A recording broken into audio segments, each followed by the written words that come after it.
All right, so I want to talk about the Eternals trailer that came out earlier today, just a few hours ago. Marvel dropped it. The movie's coming out later this year. I want to preface this discussion by saying that I am not too familiar with the Eternals.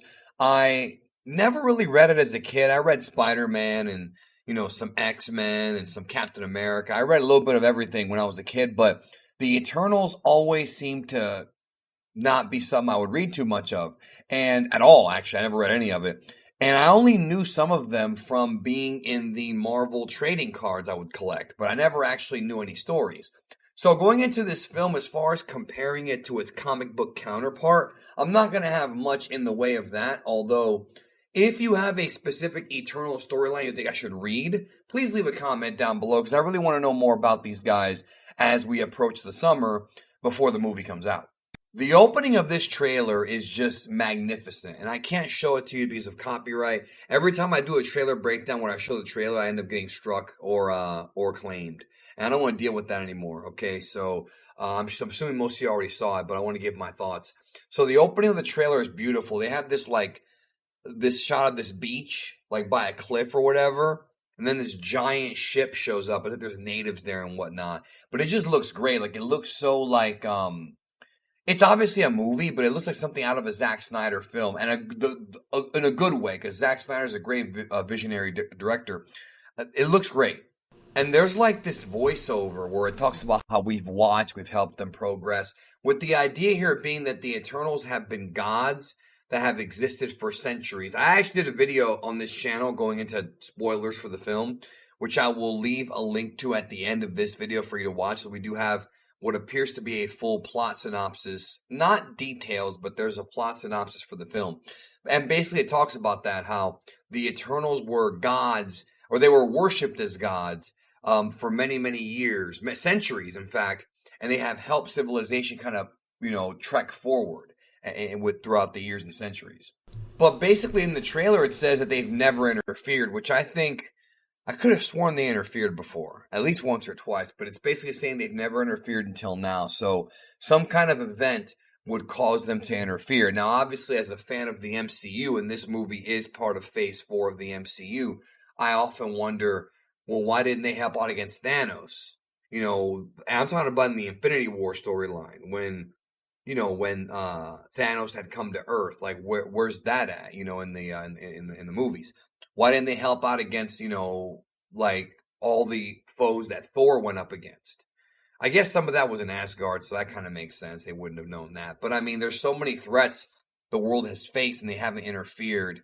And I really hope the movie explains why. Like, there needs to be a reason as to why. Same thing goes for a lot of these other characters. Like, as the MCU progresses and we see more like mutants and we see more like new superheroes show up, there has to be a reason for them not to have already shown up, with the exception of those that are going to get their own origin stories. If there's heroes that have been here forever that don't have origin stories, we need to know what's going on. That's the way I feel about it anyways, because the MCU's been going for a very, very long time. Very long time now, since 2008. And within the canon of the universe, it's been many, many, many years. I think Endgame was 2023? So when does this happen? Maybe, like I said before, maybe this takes place during the snap, where there's less Avengers and less heroes because they've all been snapped away. So that might make sense. That actually would make sense if it takes place during the snap. Or it could be some point in the 70s. I mean, who knows? Who knows? We'll find out. I don't think so. I think it takes place now. There are aspects of this trailer that seem a little bit unusual for other, like for a comic book movie. Like, it really came off. This really was the most Zack Snyder-ish, and I've said that earlier, and it really does come off like Zack Snyder. Like, this trailer reminds me, if you remember, of the old Watchmen trailer, where it's almost like an Elseworld storyline, not really being part of a big universe, and the music and just like the way they just briefly show characters coming together. And if you're not familiar with who they are in the comics, you don't know, then they definitely look like superheroes.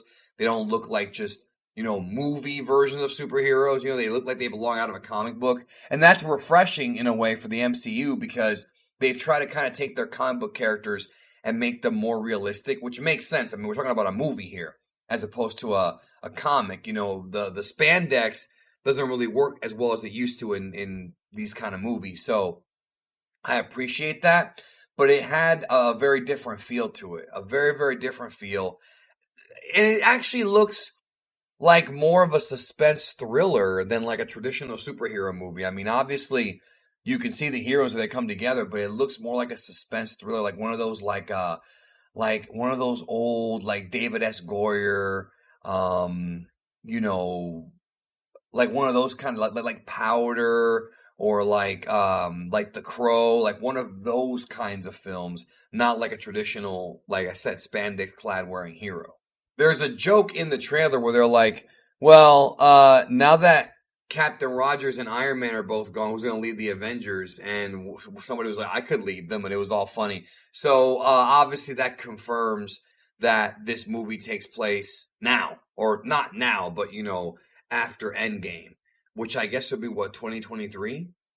I'm guessing that's what it would be. So again, they're going to have to really explain in this movie where these heroes have been the whole time. So that's something that needs to be explained.